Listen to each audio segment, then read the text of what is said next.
Good evening, everyone. I'm quite sure that most of you don't know who I am, so I think maybe it's a good idea to introduce myself a little. Last week when I was preparing this talk, I was feeling that talking about what I've done so far, what my achievements are, wasn't the right way to go. I'm from the west of Flanders, and we're taught not to talk too much about ourselves. And even if I would, whenever I'm in a network event and people talk to me about what they have been doing so far, what their achievements are, it's never that what inspires me or what connects me with them. It's the details in their story that do. So I thought that the best way to present myself was with a sentence a friend of mine wrote on my school agenda when I was 15. It was a quote, and she thought the quote fitted me perfectly. The quote said, "I've done silly things only to have the pleasure of telling them afterwards." And now I realize that it did fitted me very well, and it still fits me very well, because I'm someone who has been doing loads of silly things. Sometimes by accident, and sometimes deliberately.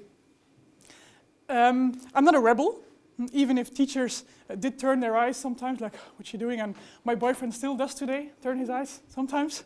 But I realized that it's these silly things that made my life great so far. Welcome. Sorry to interrupt. It's these things that made it a great journey so far. So what I would like to talk with you tonight, I would like to share some thoughts about what really matters to me, and to me, memories is what it really all is about. If you ask people who they are, they're going to tell you their story. Most of the time it's a story in a chronological line. I'm Sarah, I'm from Bruges, I've been studying psychology, I've worked for this and that company, then I quit my job, those kind of things. But there's never memories in this story. If you ask the question differently, however, more like if you would write your biography today, what moments of your life would make it to the book, you get a very different answer.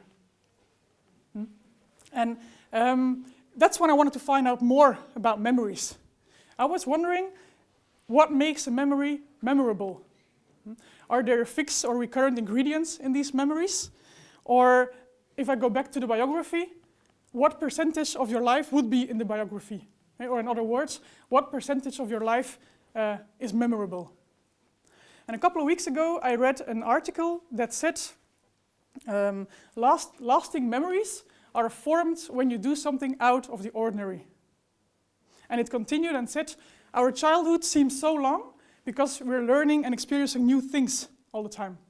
And then now it comes, it said, the age between 20 and 80 might seem as long as the first 20, only because it mainly consists of routine. Literally because we're not doing anything that matters. And that hit me. It hit me because I feel there's a truth in there. The older I got, the more I was surprised that fewer and fewer people seem to master the art of creating memories. Yeah, on weekends we do, and vacations we do, but not during the week. Not at work, especially not at work. And that was something I found was very interesting, because many people do succeed their material life, their professional life. I call it the safe zone. We take ourselves very seriously. And that surprised me. I think we're too little conscious about what we will remember ourselves later. Sometimes we simply forget to make memories. Even if it are these moments that give us energy, like here, now, or it's the moments that put the smile on our face, or it's what makes us say at the very end, it was a good life. And it doesn't matter whether you were working for a bank or if you were an adventurer. Now, my great source of inspiration was my grandma. And I never saw it when she was still alive. I was so busy creating my own story that I kind of forgot to take care of her story. And I was so occupied telling her about whatever happened in my life that I never saw, when she was still alive, that she always answered me with her own memories. And I'll give you some examples. I remember that when I talked to her about my very first boyfriend, that she responded with the story about the first dance she had with Grandpa, and about how special that was to her. Because back in those days, there was only one thé dansant, like dancing party, a month. And the first 2 months he didn't show up. So very disappointed, she went home again, had to wait 1 more month. And then after 3 months he did show up, and it was their first dance together. And I just loved that story.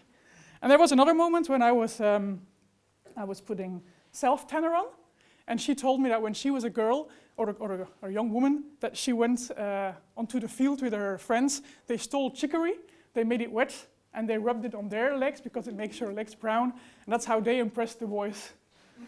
And I like that too. And then there was a last memory I wanted to share, where I confessed to her that I had been drinking too much the night before, and her reaction was asking, "Oh, what did you drink then?" And I said it was vodka apple juice, that was my favorite. And then her eyes went all open, and she talked to me about when she was 15, she had to leave school and start working in the cigar factory in her village. And there was a celebration someday, and the boss brought some alcohol. It was the very first time she, as a girl, could drink alcohol, and it was vodka apple juice. So there's a thing there. Yeah, this is pure vodka because they didn't have apple juice here, but anyhow, it's still good. Oh. But to tell you a little bit about what I have been doing so far, so I created Hello My Dear, together with a friend who has a great grandma too, and it's an online platform to capture the life stories of the ones you really care about. So we try to make it possible for people that if you do want to capture the life story of your grandparents, it's very easy, and you can easily do it both online and turn it into a book. So I think my point here tonight is make memorable memories. Do silly things. And I know that normally we try to avoid doing silly things, but afterwards we almost always love what we've been doing. We put our rational goals so often first, and we only every now and then do something that's memorable. Most of the time without planning. I plead guilty on planning good memories. It does happen, and I think, if I do this, is there a potential it would become a good memory?